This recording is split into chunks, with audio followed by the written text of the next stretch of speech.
కాబట్టి ఈ రోజు రాష్ట్ర ప్రభుత్వం కాంగ్రెస్ ప్రభుత్వం వాళ్ళకి ఇస్తున్నందుకు ఇక్కడ మీరు చూస్తున్నారు కదా, ప్రజలందరూ సంతోషం వ్యక్తం చేస్తున్నారు. గత 11 సంవత్సరాల్లో బీఆర్ఎస్ ప్రభుత్వం ఏనాడు కూడా రేషన్ కార్డు ఇవ్వలేదు. రేషన్ కార్డు ఇవ్వలేదంటే కేవలం రేషన్ కార్డు కాదు, ఐడెంటిటీ కాదు, వాళ్ళ దురుద్దేశం ఏంటంటే ఈ ప్రజలకు ఏ పథకం అమలు చేయొద్దు, పథకాలు అమలు చేయొద్దంటే రేషన్ కార్డుని కట్ చేయాలని వారి ఆలోచన ఉండే. ఈరోజు మా ముఖ్యమంత్రి గారు, ఉప ముఖ్యమంత్రి గారు, రాష్ట్రంలో ఉన్న మంత్రులందరూ ప్రతి పేద వాళ్ళు సంతోషంగా ఉండాలని, ఇది పేదల ప్రభుత్వం కాంగ్రెస్ ప్రభుత్వం. తమ నియోజకవర్గంలో ఎంతమందికి రేషన్ కార్డు? ఈరోజు ఇప్పటి వారికి ఎవరైతే అప్లికేషన్ ఇచ్చిర్రో వాళ్ళంతా పరిశీలించిన తర్వాత 1150 మందికి ఈరోజు కార్డ్స్ డిస్ట్రిబ్యూషన్ చేస్తున్నారు. సుమారు ఇంకా 4000 పరిశీలన ఉంది, వారికి కూడా ఇస్తూ దీంతో పాటే ఇది ఈ రోజుకి ఎండ్ కాదు, ఈ 4000కి ఎండ్ కాదు, భవిష్యత్తులో కూడా అవసరం ఉన్న వాళ్ళు అప్లికేషన్ చేసుకున్న వాళ్ళందరికీ నిరంతర ప్రక్రియ కూడా మీ ద్వారా ప్రజలకు తెలుపుతారు. ఇప్పుడు కొన్నేళ్ల తర్వాత ఈ రేషన్ కార్డు ఇంప్లిమెంటేషన్ జరుగుతుంది. ప్రధానంగా కూడా హైదరాబాద్ వ్యాప్తంగా ఉన్న ఏకైక ఎమ్మెల్యే మీరు. మీ నియోజకవర్గంలో ఇది లాంచ్ చేయడం మీరు ఏ రకంగా? చాలా సంతోషంగా వ్యక్తం చేస్తున్నాను. నేను కంటోన్మెంట్ ప్రజల ఆశీర్వాదంతో ఎమ్మెల్యే అయినాక ప్రతి ఒక్క పథకం సిటీలో ఏది ఉన్నా కూడా కంటోన్మెంట్లో చేస్తున్నందుకు నేను చాలా సంతోషిస్తున్నాను. ఇది కంటోన్మెంట్ ప్రజల ఆశీర్వాదం.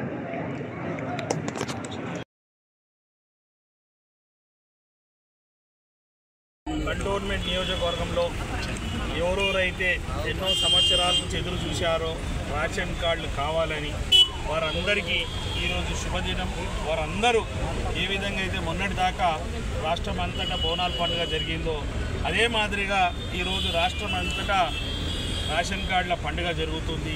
ఆ పండుగల్లో భాగస్వామ్యమైనందుకు ప్రతి ఒక్కరూ ఆనందం వ్యక్తం చేస్తూ, ఎందుకంటే రేషన్ కార్డు అనేది ఓన్లీ రేషన్కే కాదు, ప్రతి ఒక్క సంక్షేమ పథకానికి అదొక ఐడెంటిఫికేషన్. వాళ్ళు బిలో పావర్టీ లైన్కి చెందిన వాళ్ళని ఏ పథకం రావాలన్నా, కళ్యాణ్ లక్ష్మి కావచ్చు, షాదీ ముబారక్ కావచ్చు, ఆరోగ్యశ్రీ పథకం కావచ్చు, గవర్నమెంట్ ఏదైతే సంక్షేమ పథకాలు అమలు చేస్తుందో ప్రతి ఒక్క సంక్షేమ పథకానికి మీకు రేషన్ కార్డు ఉందా అని అడుగుతారు. అలాంటిది ఈరోజు రేషన్ కార్డు వచ్చినందుకు ప్రతి ఒక్కరు సంతోషం వ్యక్తం చేస్తున్నారు. ఎవరెవరైతే ఈరోజు రేషన్ కార్డులు వచ్చిందో వాళ్ళందరికీ శుభాకాంక్షలు తెలుపుతూ ప్రతి ఒక్కరూ సంతోషంగా ఆరోగ్యం ఉండాలని మనసారా కోరుకుంటూ ఈరోజు ఈ యొక్క ప్రోగ్రామ్ని గ్రాండ్ సక్సెస్ చేసిన కాంగ్రెస్ పార్టీ కుటుంబ సభ్యులైన కార్యకర్తలకి, నాయకులకి, ఈరోజు పెద్ద సంఖ్యలో కంటోన్మెంట్ నియోజకవర్గం నుంచి మహిళలందరూ విచ్చేసి జయప్రదం చేసినందుకు వారికి ధన్యవాదాలు తెలుపుతూ, ఇదే మాదిరిగా ఎల్లప్పుడూ కంటోన్మెంట్ ప్రజల ఆశీర్వాదం మాపైన, రాష్ట్ర ప్రజల ఆశీర్వాదం కాంగ్రెస్ ప్రభుత్వం పైన ఉండాలని మనసారా కోరుకుంటున్నాను. కాంగ్రెస్ ప్రభుత్వాన్ని ప్రజలకు న్యాయం చేయడమే ప్రధాన కర్తవ్యంగా మా ప్రభుత్వం కార్యక్రమాలు కొనసాగుతుంది.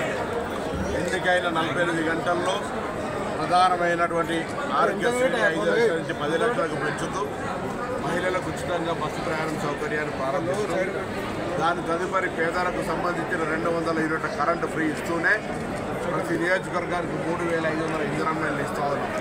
ఈరోజు రాష్ట్ర వ్యాప్తంగా ఎన్నికల కొరకో ఉప ఎన్నికల కొరకో సంబంధం లేకుండా అర్హత కలిగిన ప్రతి ఒక్కరికి రేషన్ కార్డులు ఇస్తూనే 6 కిలోల సన్న బియ్యాన్ని ఇస్తూ ఉన్నాం.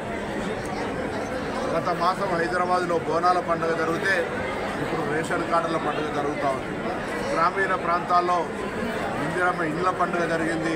దాని తర్వాత 9 రోజుల్లో 9,000 కోట్ల రూపాయల రైతు భరోసా ఇచ్చే కార్యక్రమం కొనసాగింది.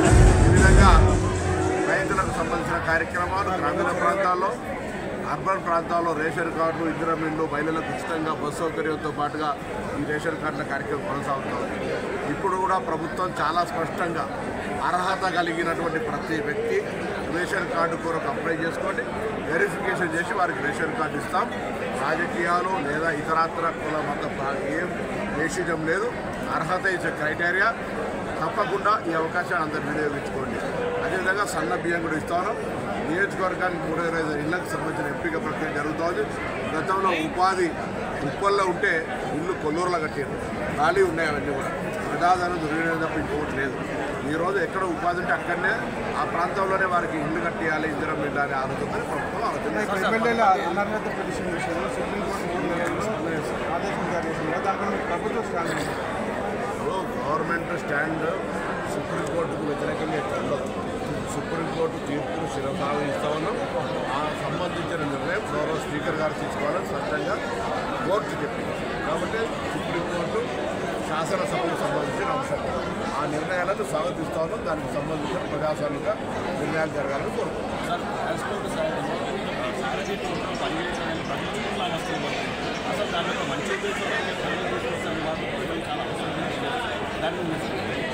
సవారాన్ని పనిచేస్తున్నారు. ఎక్కడ మీరు 3 రోజులు తప్పకుండా దేశంలో 29 రాష్ట్రాలు 28 రాష్ట్రాలు సారథి వాహన కోర్టులు తెలంగాణ ఒకటే గత 10 సంవత్సరాలుగా ఏ కారణంతో నాకు తెలియదు ఈ సారథి వాహన కోర్టుల్లో Indian union government motor vehicle